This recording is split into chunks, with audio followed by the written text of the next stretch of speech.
the road, I'll be an expert witness to put him away. And I think that he deserves everything that's coming for him. In your book, describe what's contained in your book, because really you become a whistleblower slash, almost an investigative journalist when you put it to paper like this and document it. Talk about what you wrote in your book. So I wrote about, I guess I kind of gave a background of who I am, in the beginning. And then throughout the book, I just talk about my experiences. There's transcripts of things that were said. I mean, I recorded for a good month. So some of the transcripts are hard to read, but they're all backed up with real audio and video. And, it just kind of gives a glimpse inside the rooms of these hospitals that their families were kicked out of. And what's really sad is, like, I don't think a lot of people even realize what happened to their family members. And so having this in a book context is a good way to be able to reach a lot of people, seen as though, like, I'm been kicked off of Facebook for like 2 months now. I mean, like, the censorship is unreal. So, I mean, you can only burn so many books. So I felt that it was the best possible way to get the message out to the people in order to save lives, so it just tells my experiences and what it was really like, inside that, I don't know, death chamber, essentially. Yeah. One of the saddest things, tell me if you agree with this, but, the biggest victims are, and I don't mean ignorant in a derogatory sense. If you're ignorant to what's happening, by the system itself, the system will just gobble you up. So most people that are poor and not knowledgeable about what's happening to them is probably one of the saddest things, isn't it? They just don't know what's going on behind the scenes, and they pretty much trust the system is doing the right thing. And, oh, well, my family member died, right? Yeah, it's terrifying. Like, that's why I'm like, I'm so disappointed in my profession. Like, we were not taught, like, it's first do no harm. And, like, even under a pandemic, I mean, a lot of these people don't know because they do trust the white coat or the nurses. I mean, nurses are the most trusted profession, but they failed the people. They failed very bad, very, very bad. And, ultimately it came down to money, and not wanting to lose your job. You speak out, you're out. Like, I will never probably get another mainstream job for the rest of my life. Oh my goodness. Are you going to be blackballed from your industry? I am already. Yeah. Really? Yeah. Wow. It's a cancel culture. Yeah. Gosh forbid you share the truth about what happened, you're out, because they don't want anybody that's going to expose what's going on in these hospitals. Like, that's why my hospital here in Florida fired me too. I mean, I'm, like I said, even on a good day, they do bad things. And, they don't want anyone that's going to, expose the corruption that happens every single day.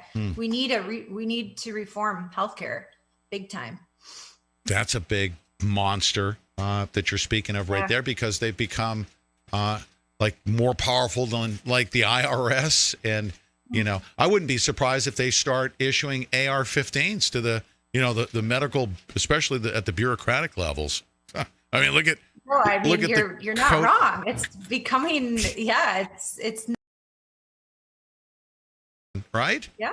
Yeah. Yeah. It's terrifying, right? I mean, what did we fight for? Like, I constantly question, why did I go and why did I serve in the military to fight for freedom if now we're sitting here fighting for what we fought for? It doesn't make any sense to me, and it's very frustrating, especially having lost a lot of my friends in the fight. Like, what a slap in the face. Sure, when you deploy to a foreign land and you're doing you're doing great work, and the country is destabilized, and you're bringing law. And it's a very powerful feeling, is it not? To know that you're part of the world's greatest fighting force in that regard. But I feel kind of powerless right now as a veteran. It's like, well, I mean, they're now going through the military. They're going to go through everyone's background. The Secretary of Defense says that they're going to comb through everyone's background to find out whether or not they said Trump, and call them a white nationalist. I mean, it's almost a powerless feeling now within the United States of America, isn't it? Yeah, I spoke in DC, and now I'm being pegged as a domestic terrorist, even though I fought terrorism. So to blanket people in such a derogatory means is mind blowing. Yeah. Yeah. It is a really hard time to be a veteran right now. Yeah. What a slap in the face. I mean, I just cannot. I feel like we're living in the twilight zone, and like maybe we're going to wake up and it's just going to be a big dream. But I think that this may be our reality right now. I don't know. Yeah. And do you think, do you have faith in the American people that like right now we're in a lull? We're like thinking, oh, this can't be real. Joe Biden's not really our president right now. And we're not communists right now, are we? And it's just going to take a little while for that to settle in. But I have this very strong faith that, I mean, we the people are in charge of this joint. We really, really are. I think we're just kind of waiting for maybe President Trump's going to come save us, hoping that somebody else will do the dirty work. But I think we're coming to the realization it's going to be up to us, isn't it? Expose the truth. I mean, do things peacefully, go to, I mean, that was a beautiful event on January 6th. You have to admit that. I don't care what they say about all their imagery, the 100 people that broke windows and people broke the law. There were 1.5 million others that were beautiful people, weren't there? No, it was great. And like you were saying, like, we can't wait for anyone to do anything for us, waiting for the plan. We are the plan.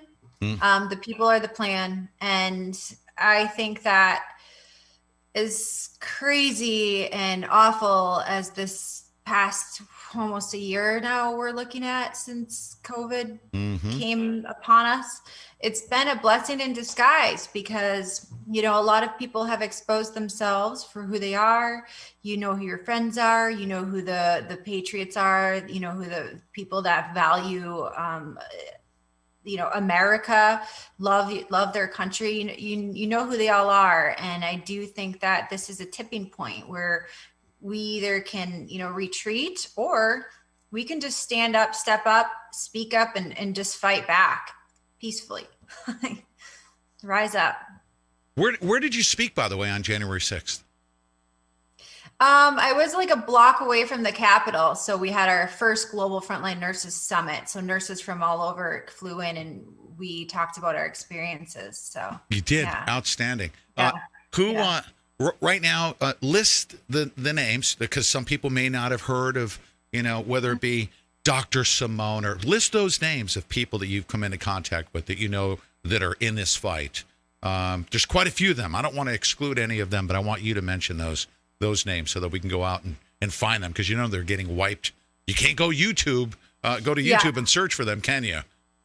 No. Right. Well, the best thing that people can do in order to find the other nurses that are speaking out is they can go to the globalfrontlinenurses.com website, and you'll see like bios of nurses that are coming out. And of course, America's Frontline Doctors, that's always a really good thing.